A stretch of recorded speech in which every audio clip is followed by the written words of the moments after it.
This is Mark McNeese, and you're listening to One Thing or Another, Interviews and Conversations.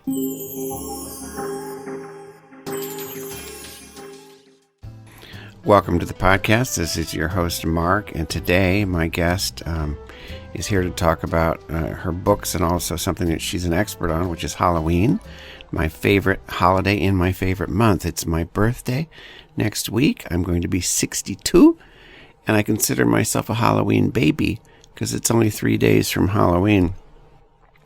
Now, Lisa is a screenwriter, author of nonfiction books and award-winning prose. She also pens horror fiction that appeared in dozens of books and magazines, including The Mammoth Book of Frankenstein, Dark Delicacies, and Cemetery Dance. She finally dove into her Halloween interest by writing the Halloween Encyclopedia, the first encyclopedic reference on the holiday, in 2003. In 2008, she received both the Bram Stoker Award for Superior Achievement in Nonfiction and a Black Quill Award nomination for a Halloween anthology, Literacy and Historical Writings Over the Centuries. Lisa, hello. Hi, Mark, and happy early birthday to you. Thank you. I found you because, like I said a second ago, Halloween is my favorite holiday. I do consider it a holiday. Not everybody does. And I live about 15 minutes from Lambertville, New Jersey, which is a major Halloween town. They go crazy. This year it's a little weird because of the pandemic. But Lambertville and Halloween have just a strong relationship, and when people come from miles and miles around to just walk around and drive around Lambertville at this time of year because they go crazy with sort of competitive, decorating of their porches and their lawns and everything. It's pretty fabulous. Wow, that sounds like my kind of town. Now, I wanted to ask you, give people a little bit of the 411 on Lisa Morton. Who you are and where you are and a little bit of your life stuff. Okay, sure thing. Yeah, I live in Southern California. I was born and mostly raised here, so I am definitely a lifelong Los Angelino, and I have been writing pretty much my whole life. I kind of started wanting to be a screenwriter, and I now think of myself as a reformed screenwriter because it wasn't until I actually had some success in that area that I realized it was not entirely for me. I wrote a bunch of those really bad sci-fi and horror movies that show up on the Sci-Fi Channel at 4 a.m, and you watch them and think, what the heck was that? And after I had those experiences, I decided I really wanted something out there with my name on it I could be proud of, and I turned to books and stories at that point, and that has been great. That was the right decision for me. And I've now written 4 novels and about 150 short stories, mostly in the horror genre, and 3 books on the history of Halloween. And most recently, my last book to come out just a few weeks ago was called Calling the Spirits, A History of Seances. Oh, interesting. Now, is that, have you participated in seances?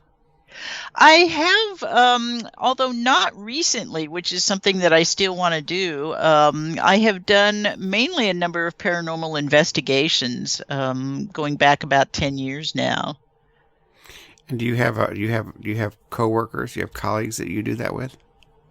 Not so much particular people, although I have done a few things now with Bridget Marquardt, who hosts a podcast called Ghost Magnet with Bridget Marquardt, and I do a weekly little segment on that podcast. So she and I have had some interesting opportunities together. We did a little bit of exploring around Madame Tussauds Wax Museum in Hollywood, and we also got to spend an evening in the Omen House, which is here in LA and is located about 100 feet from where the Manson murders took place, and is supposed to be a very haunted house.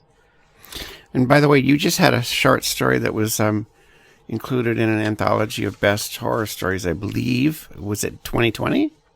Actually, Best Mystery Stories. That one Best surprised the heck out of me. Yeah, Best American Mystery Stories 2020 chose a story from me that originally appeared in a book called Odd Partners, and that that. Like I said, that blew me away because I never really thought of myself as a mystery writer. So that was really lovely. What's the name of the story, by the way?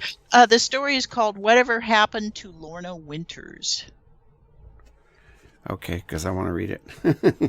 Oh, thanks. I write mysteries. I don't know if you knew Oh, that, cool. but I do. Yeah. Yeah, I write murder mysteries. I have a new one that is just coming out. But anyways, that's wonderful. Now you had started when you were a teenager. I want to go back just a little bit. You got a job doing special effects makeup sculpting. I actually started model as a making. model maker. Yeah, I wasn't even a legal adult yet. And I had a friend who I had met via a lot of the local science fiction and horror conventions named Greg Jean. And Greg is the greatest model maker of all time. And he used to say to me at the conventions, hey, if you ever want to work for me, just let me know. And so I did that in 1979. And he put me to work for a few weeks on Star Trek The Motion Picture. And then after that, I went on to work for him again on Close Encounters of the Third Kind, the special edition. That was when we built the interior of the mothership. And that was all amazing. And eventually I did wind up in special effects makeup. I worked for Tom Berman as a sculptor on a movie called One Dark Night. That was actually my first screen credit. Unfortunately, there were so many model makers on the other movies that I didn't get credit on them. But One Dark Night, I got to make corpses and sculpt all kinds of odd and interesting things. It was a really great experience. How did you end up doing Hollow Heads, and what was that about?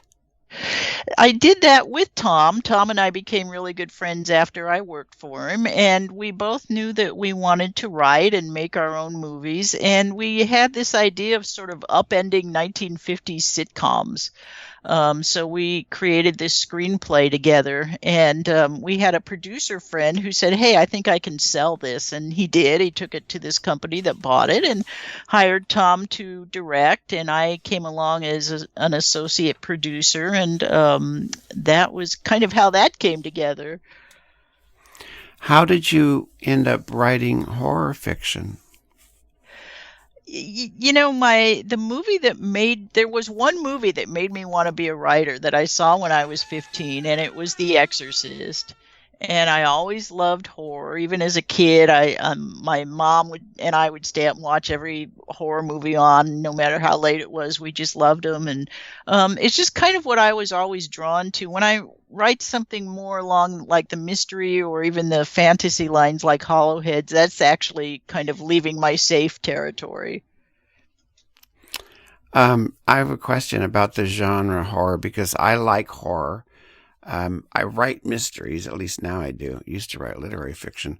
But are there certain things that distinguish horror fiction? Like if I said, okay, I want to write horror, I imagine a novel's different from a short story, but what are some of the elements that need to be in a good horror story? Well, for me, it's always first and foremost about intent. And I know this is an argument that goes on a lot within the genre. What is horror? And it's, like I said, for me, it's intent. Is your intent to really disturb or frighten your reader or your viewer? Then in that case, you are horror. So it doesn't need necessarily to have the tropes, and people think there are tropes within horror. There's the haunted house, the monster, the vampire, whatever. But I'm more interested, I think, overall in horror fiction that sort of pushes those tropes aside and looks into its own things. And as long as your intent is there to seriously disturb or affect your reader in that way. Well, that makes me feel a little better. I wrote a book called A House in the Woods about 1.5 years ago that's been out, and I consider it a supernatural chiller. I wasn't really sure if it was horror or supernatural, but anyways, that gives me some insight into whether it was effective, because I wanted to disturb people, and I did, and that I guess it's a horror story. Now, how do you become a renowned Halloween expert, which is how I found you? I looked you up online. I looked up Halloween experts, and you were there. Oh, that's great. I've never looked that up, strangely enough. Yeah, I get asked a lot how I became a Halloween expert, and the truth is I kind of fell into it by accident. Back in the early 2000s, I had done a film book for a company called McFarland. They do nothing but nonfiction and sort of semi-academic books. And after we did this film book, they said, "Would you like to do another book with us?" So I looked at books that they had recently published, and I saw they had just done the Christmas encyclopedia. So I proposed to them a Halloween encyclopedia, which no one had ever done, and they said we love that. And so I put that book together. And when you are doing an encyclopedia, you collect so much information that I ended up being able to roll that over into other books on the subject, and it just kind of kept going from there. And where did you get your information? Oh, it's funny. It has changed so much since I did that first encyclopedia, which was, I think, 2003. And back then, it was just every week at the libraries. This was kind of a, at that time, things like Google Books and archive.org were just starting to come on, and they were not substantial yet. So it was just endless digging through old folklore books. Fortunately, here in LA, our central downtown library is amazing and has an incredible collection of that stuff. So I would just go like once a week down there and spend a whole day just digging through that stuff and coming up with interesting little tidbits. And for the more modern parts of the book, I was able to do more online with digging around and looking at websites and pulling up newspapers and so forth. And now it's much different, of course. Now I can find most of this material at some place like archive.org. Did you have to learn how to write and structure an encyclopedia? I did, yeah. It was, I mean, I was able to look at existing encyclopedias on holidays, like the Christmas encyclopedia, and see what I kind of needed to do. What was a little harder to learn that first time around was how to index, because a lot of people don't realize that when you are a nonfiction author, you do your own indexing. There is no software that does that. That nobody at the publisher does that. You do it yourself, or unless you hire somebody, which a lot of my friends who write nonfiction do, because indexing is just a slog through horrifying mud. It is so labor intensive and so boring, really. And it takes weeks. And it took me a little while on that first book to learn how to do it, because there actually is a little bit of a style to doing an index. It's like, do I want to sub index things? Do I want to, what do I want to do every proper name? That was kind of the weird part to learn that first time. Now, do you have a preference between the nonfiction writing that you've done and your fiction writing? I don't. I actually love them equally, and I kind of approach them in very much the same fashion. I mean, to me, they're both about entertaining people and telling stories. And do you get a lot? You get a lot of interview requests? Well, this year in particular, it's been crazy. Yeah, I typically in October I get a lot anyways, but this year with the pandemic and the virtual breakthroughs like Zoom and so forth, and a lot of people having podcast and radio shows and recording things and being able to do presentations on Zoom and Skype has been really interesting. Like last week, I did a lecture on seances for the London Fortean Society, and doing that via Zoom and doing it with illustrations is something that would have been much harder to do even a year ago. So yeah, this year it's been really intense. Are any of those archived? Are anywhere that people can see them? They are, and I keep meaning, I've been so busy lately, I haven't been able to gather them all. I have tried to post about each one to like my Facebook page, which can be found through my website, lisamorton.com, but I'm trying to put together a complete list of all of them. I know, for example, that that presentation for the Fortean Society was posted on YouTube, and I haven't even gone over to look at it yet. Because I would love to see that. Yeah, I'll definitely try to get that shared. And what's coming up for you? I mean, you sound incredibly busy, to tell you the truth. I am always incredibly busy. Um, I have a collection coming out next May. I am supposed to be a guest of honor at a big convention called StokerCon that'll be held in May in Denver. We'll see if the convention proceeds forward. Hopefully by May things will be a little bit better. And at that convention we will be launching a big collection of my short stories called Night Terrors and Other Tales. So that'll be nice to have out. And other than that, just the usual amount of a lot of short stories that are coming out, and a couple of things that are really cool that I cannot talk about publicly yet. Okay. And with your short stories, I'm curious because I haven't written a short story in quite a while. Do you write them and then do you obviously you submit them to various magazines, and is that still how that works? You submit it and hope you don't get a rejection letter, or Well, yeah, that's how it works. For me, I actually am enough in demand now as a short story writer that I cannot even keep up with my invitations. oh, that's nice. That's So really nice. it's very nice, and it's like I said, I actually have to turn things down sometimes because I have so many things I already have promised short stories to, and but yeah, otherwise 15 years ago, I would have been doing exactly that, just submitting to books and magazines that had open calls.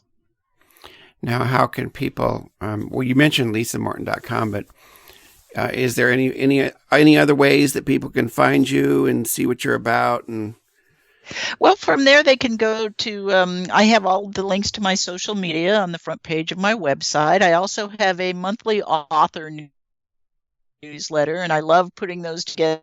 And they're kind of long and fun, and you can sign up for that as well at my website.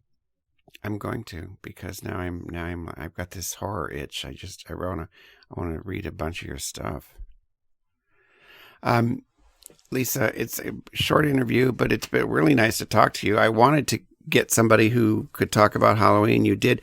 By the way, do you finding that it's really different this year because of the pandemic? It's kind of hard not to talk about that and under the circumstances.